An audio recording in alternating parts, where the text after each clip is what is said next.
G'day. Welcome to our next adventure.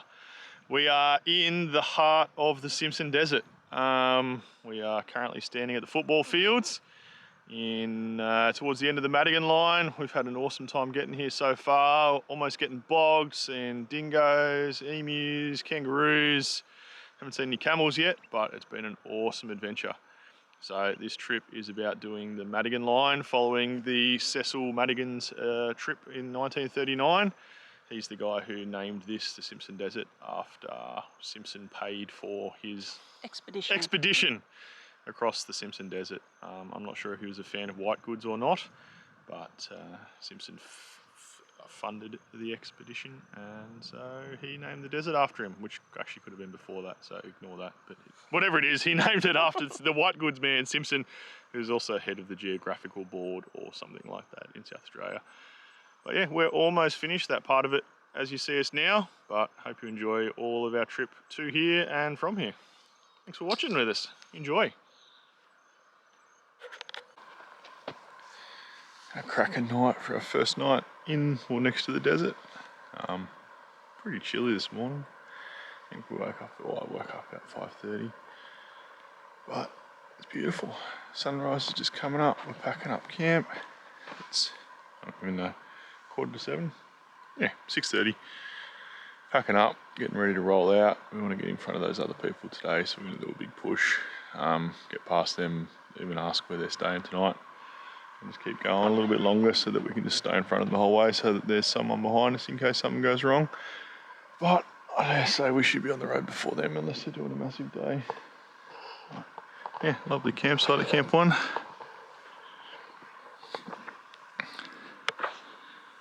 Sun coming up. Beautiful. Lovely stars, as you would expect. Yeah, cracking. Just rolled out of Camp 1A at about 7:20. It is a brisk 6 degrees now the sun's up, so I didn't actually check what the temperature was when the sun wasn't up, so it would have been cold, and it felt quite cold, but we both slept fairly well. The sleeping bags and the insulated mats are doing their job fine. Had a nice little fire this morning. But just getting on so we can get past these other people, hopefully, and stay in front of them. So it could be a long day today, or they might be camped up the road 500 metres, we don't know. So we'll see how we go. But it is very pretty, sunrisey, warm colours and desert lights and things. And we think we heard a camel earlier this morning. We heard something just going... We didn't see anything, but yes, so hopefully we'll see one of those. We've seen our dingoes, so only need to see some camels now. We've ticked off the menagerie.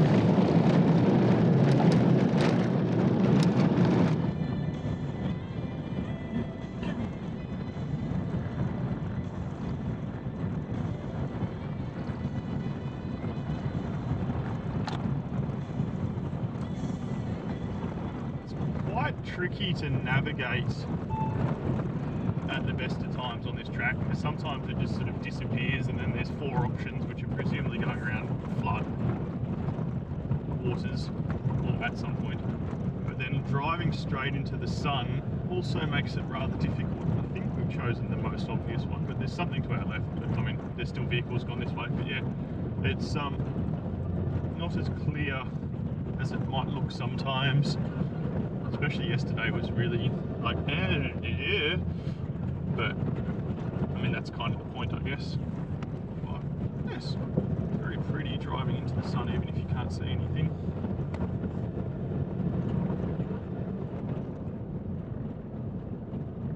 Yeah. We've just seen the people that passed us last night, so about half an hour up the road, so looks like they're prepping to roll out. So we'll be in front of them. Hooray! Well, probably about 500 metres up the track from the last group, there's another group of people. So we'll have 2 people, and this is definitely a different group. So there's going to be two groups of people behind us, which is good. Slow down, this guy just here as well, coming to poo. No. Breakfast in your shave. Morning, how you going? Ooh. How you going?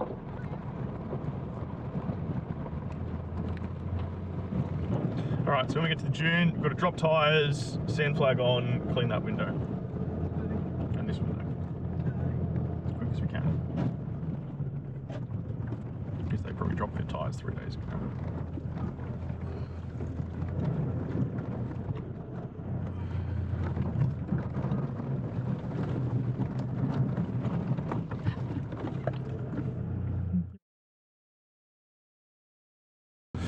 What's the problem? You're just stalling because you're going slow. Had stalled. Another hole.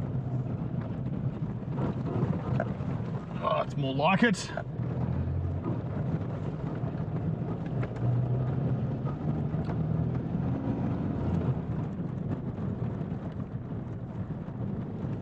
It looks like we're coming up on the Colson track, which runs sort of northwest, southwest-ish, down to the French line, straight down across the border, which was put in the 1960s for various oil exploration and things to come straight down from Alice Springs. And I have to find out whether you can definitely do down to the French line, but I don't know if you can do up to Alice still. But maybe you can. That'd be an interesting one, straight up in between the dunes. But yeah, I haven't seen anything about that. But it's somewhere here. Other side of this dune, maybe? I don't know. It says it's literally just here on the map. It says, but yeah. Here it is. Here's the Colson track. So that goes down to the French line. So we'll go past that, the other end of that, in a couple of days. And it doesn't look like much of a track. No. That would be interesting to do solo. But that means we're almost at Camp 5, which is the start of the proper dune crossings, I'm led to believe. So we'll have to drop the tyres, and there's the track. Well, there's where people have gone. Yeah, there it is. That's it. Yeah. There you go. 20 metres from the actual sign. Yep. Or people's just alternate start. But yeah, it looks like you can go north as well, interestingly.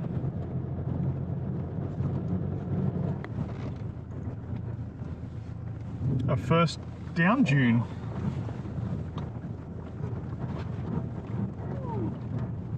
Our first real steep descent, comparatively.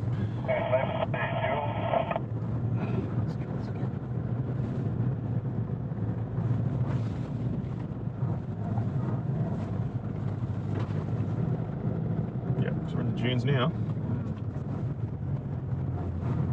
That's it, in the dunes. We're going to have to give it some to get over, maybe. Whoa! Oh yeah, in the dunes, first dune. Well, we'd crossed a handful of dunes up to this point. This was our first straight up, straight down dune. They're a lot smaller on this side than the other side. Yep. So we just started into the dunes. We were expecting to see Camp 5, but we didn't, so we're not entirely sure what's going on. But we're definitely in the dunes now, and it's a lot more windy and sandy and bumpy. But yeah, just trying to find somewhere to pull over, drop the tyres a little bit more, put the sand flag on, but still try and stay in front of these people who are only a couple of k's behind us. Tyres all dropped. From where you are.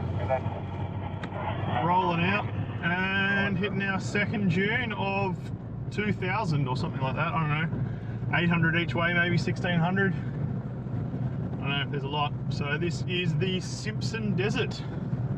Sensational.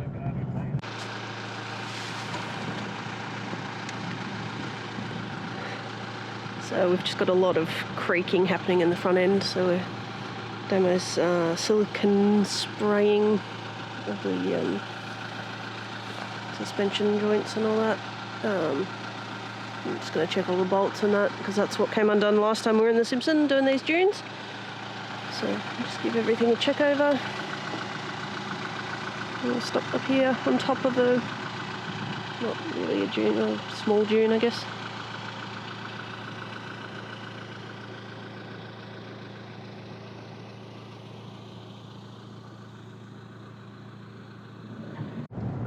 Well, that silicon spray on the control arm bolts has worked a treat. Of course, that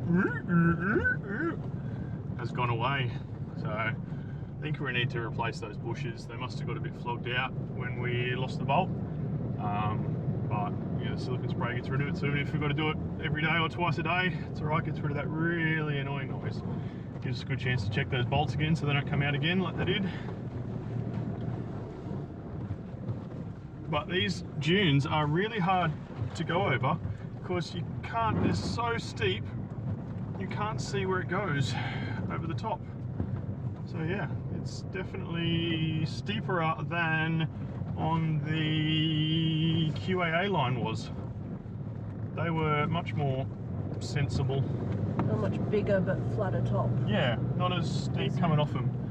Or not as steep over the crest, which I presume is just because lots more vehicles drive them and go both ways on them, whereas these are only one-way dunes as well, and it's also fairly beginning of season.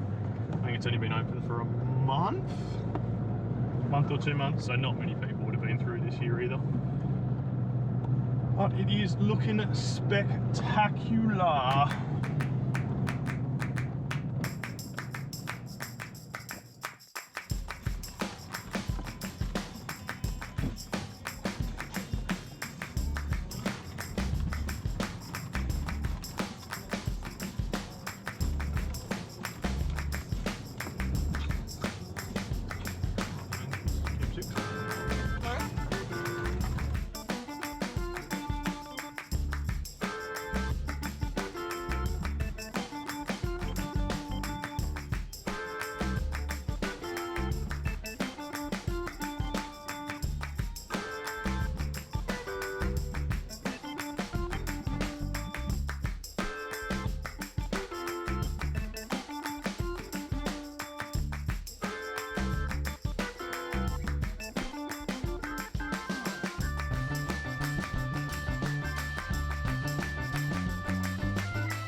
We're a distance in, just gone past Camp 6 a little while ago, so we're, I don't know, 20 or 30 k's in, something, I don't know. Yeah. My mapologist is not talking.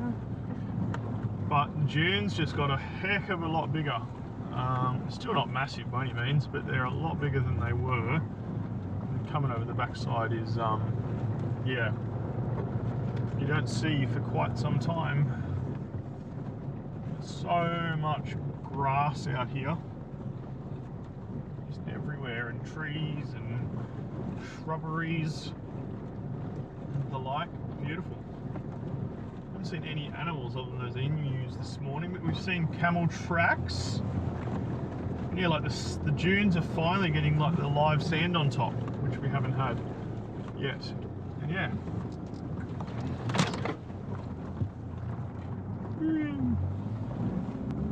Pretty cool.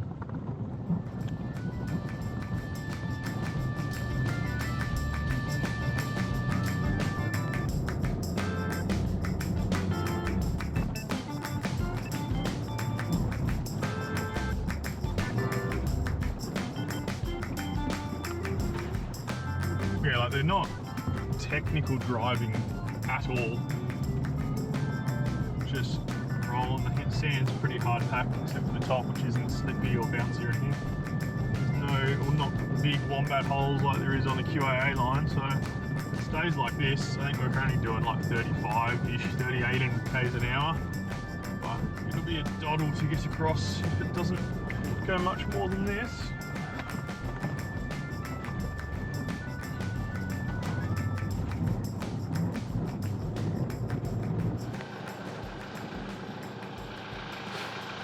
I haven't seen that many trees. Small sections of them, but here's one of them. Randomly. Well, no random, obvious reason why. just on the top of a dune, so it doesn't really indicate that there's water or anything like that. So, well, they're quite big trees too. Those ones over there are 4 or 5 metres.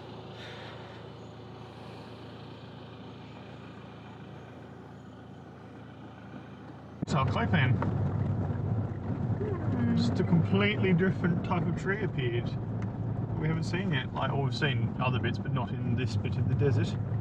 Yeah, like a ghost gum looking thing. I don't know what they are. They're not obviously a ghost gum, but they could be a gum. Beautiful. Everywhere.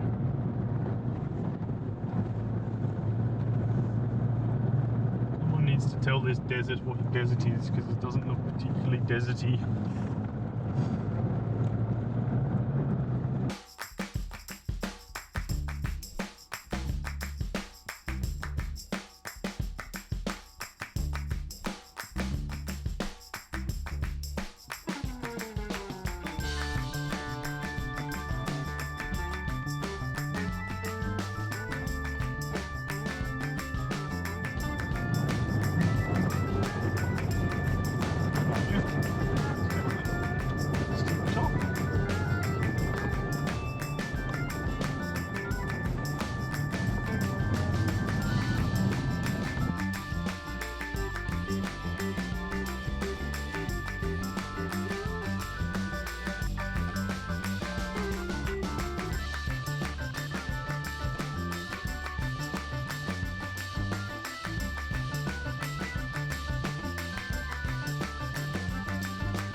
Just stopped for lunch in probably halfway between camp 8 and 9.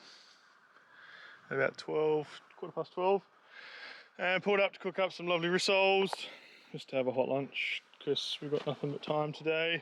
I think we're a fair way in front of those other people, but we don't know. But all of our things had blown apart. So the lid had come off this, which had saturated absolutely everything, saturated all of our additional water boxes, had fallen apart and split. We lost the 15 litres of water in that, all through this drawer. And everything had moved around. So hopefully it's all good, because yeah, that's a lot of water, 25 litres now we're through, I think. So should all be sweet. We're making good time. I think we'll get almost the entire way across Madigan today, or most of it, and then probably down to Popple almost tomorrow. So still got heaps of driving hours today, so should be fine. Hopefully we'll be good. Good long day. It's nice warm weather. It's nice, sunny, lovely, pretty.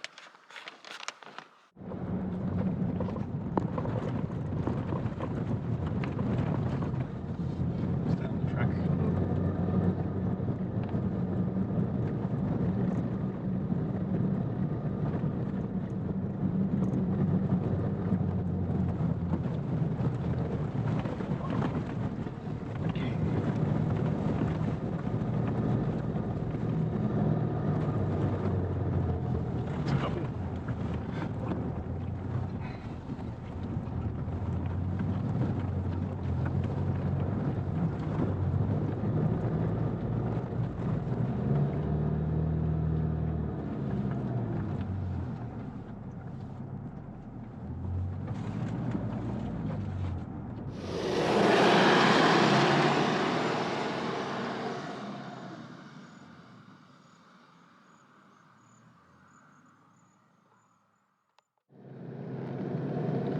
We're roughly 2/3 of the way across, we think, looking at the map.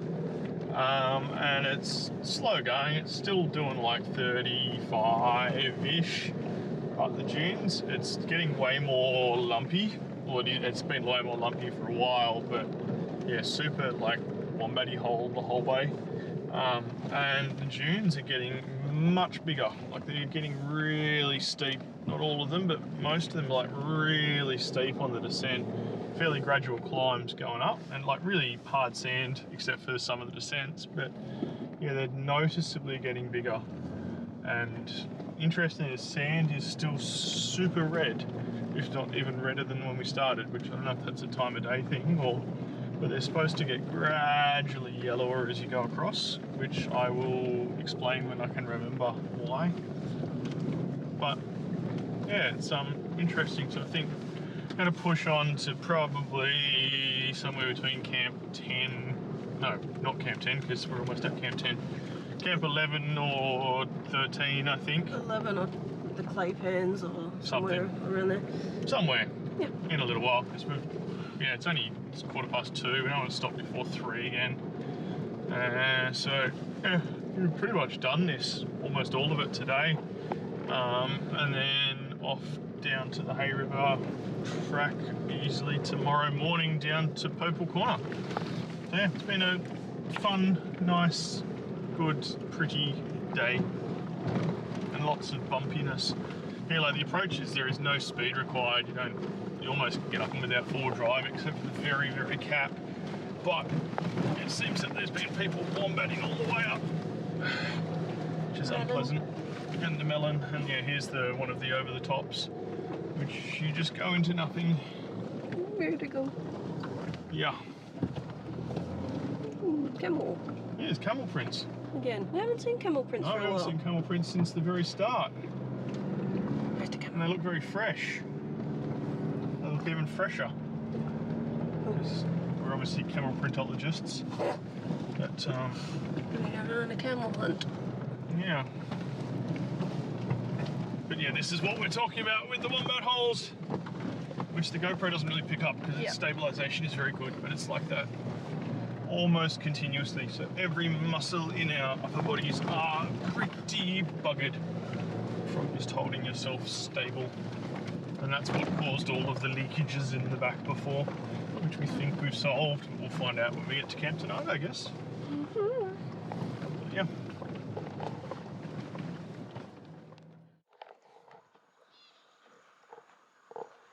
I think it's about 3 o'clock and we've pulled up stumps for the day. We made it to, I think it's called the Clay Pans, just past Camp 11. We've done just over 180 Ks today. It's pretty solid. I think, what did we start at 7:30 this morning till 3, and we've stopped for about half an hour. So it's been a good 8 hours driving, pretty much solid, which is good. Yeah, been a nice, lovely day. Nothing bad's happened, which is good. Just found another bladder of ours has burst, so that was lucky on the ground, so I didn't wet anything else. But we're down to, I don't know, what have we got? 3 times 15 is 45. We've got 70 litres in plastic of water, and other 10. So we've still got 80 litres of water, which is plenty unless something goes wrong. But even then, like, it's still, what's that? 10 litres a day for 8 days between us is plenty. Yeah, so nice thing, surrounded by the gidgee trees. It's really cool. Seen lots of camel tracks today, but haven't actually seen a camel. But using a chance to have a chill, relax, dry off our stuff, and enjoy the evening under the stars.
whip up my appetite. Don't leave me here high and dry. Oh, G'day. That was our first full night in the desert, or first night properly in the desert. Staying on the clay pans rather, near Camp 11.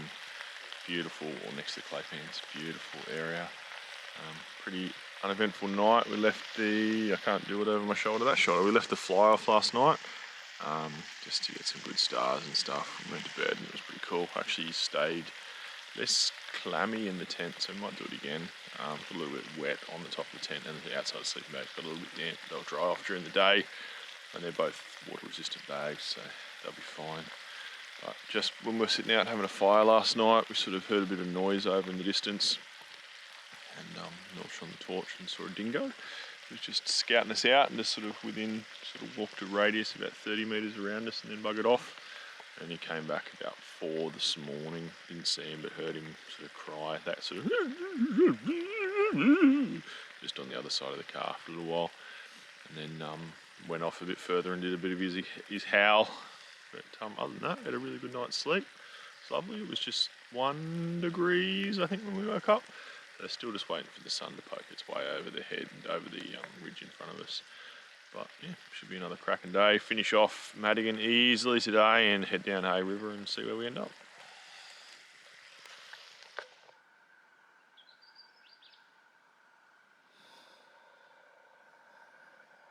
Nice and pretty. The colour? Pirate face. Sorry? Pirate face. Take the stuff off.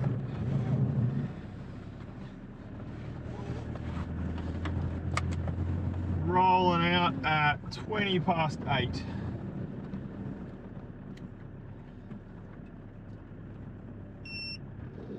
So we've just left the Madigan line because when someone mapped it out in the 90s, I think, they got it a little bit wrong and misidentified one of the landmarks. So they're a little bit south of where it's supposed to be. So just after, probably a couple of k's after where we camped last night, there's a little sidetrack which goes up to a feature called the football fields, which Madigan identified 6 or 10 years or something like that. He did flyover geo surveys, I think. Some of the first aerial photography stitching for mapping done is either in Australia or in the world.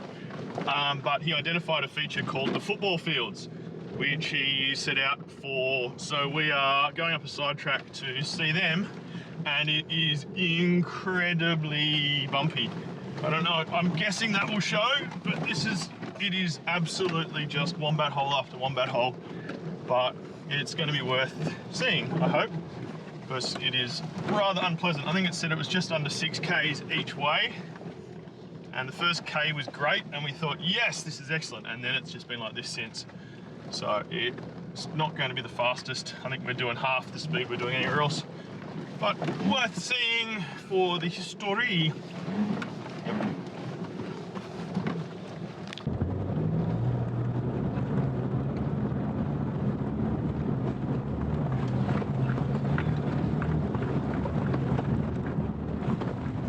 There it is, the football fields, a large clay pan.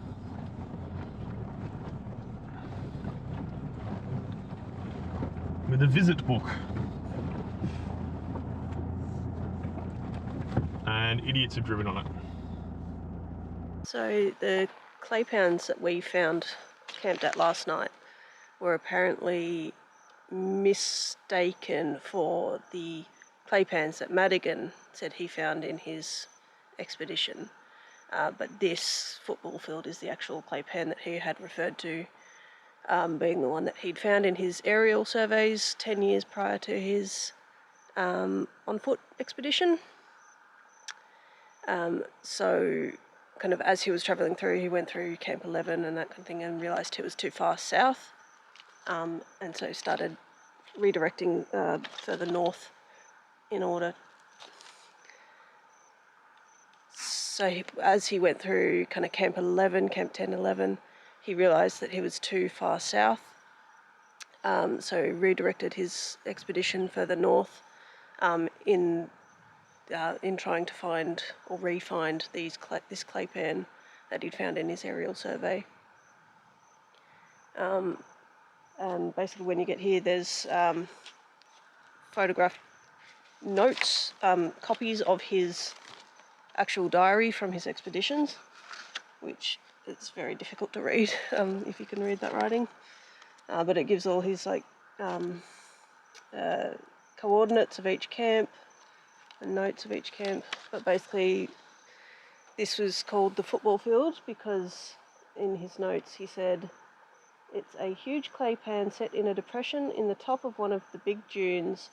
The oval shape and steep sides give the impression of a giant sports arena."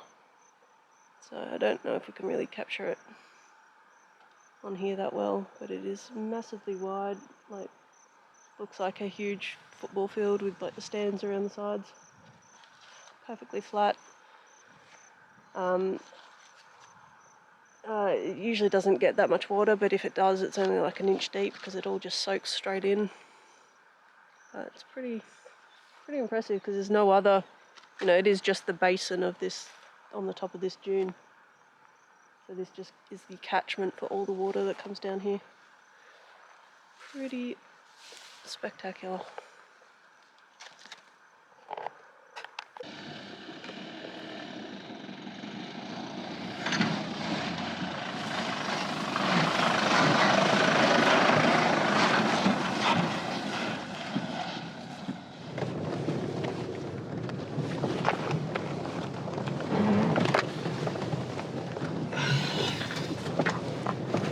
I am holding the camera as still as I can, and I guarantee you it's not very pleasant viewing.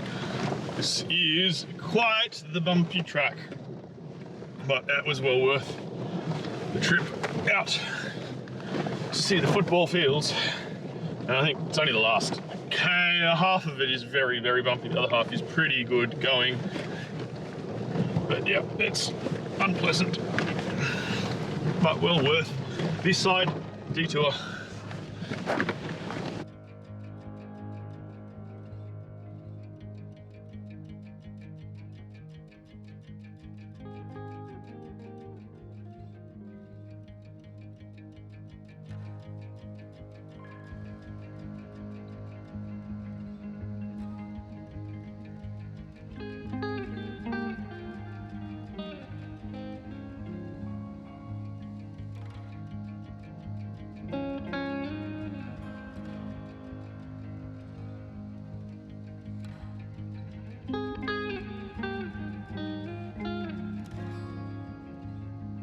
We've just come into camp 13, so there's only pretty much one more stretch until the end. Ever since we came off the football field track, we've sort of stayed up on the dunes, and it's been punishingly wombatty hole the whole way. So we've dropped from doing almost 40 k's an hour to doing almost 20 k's an hour.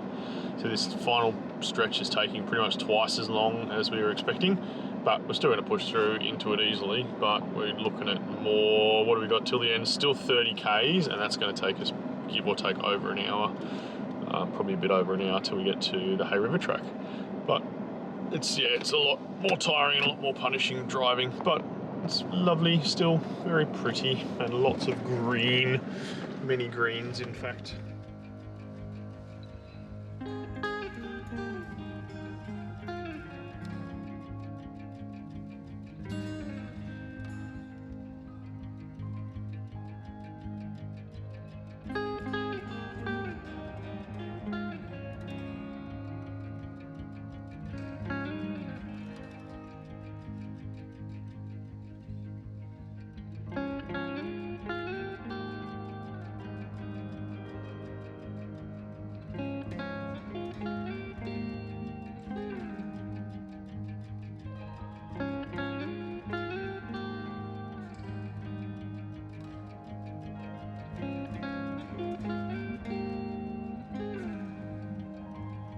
Trees have suddenly started to appear again,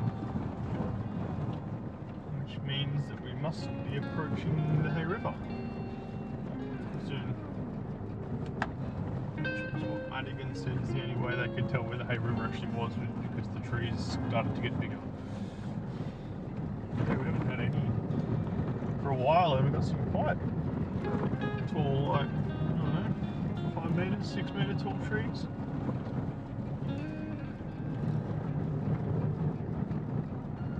So we're still about a K away, but yeah, we're definitely getting close to the end of the bit that we're doing.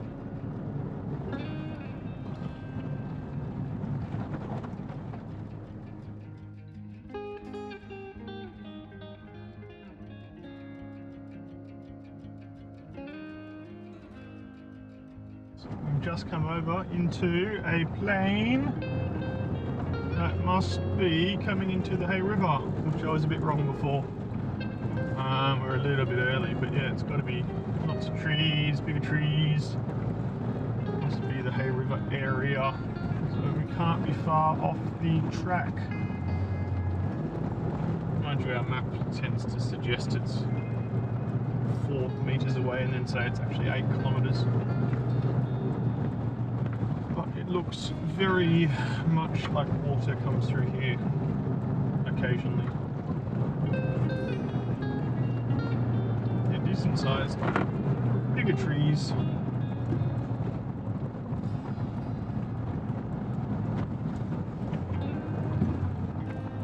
That's it. That is, that is the end of the Madigan line.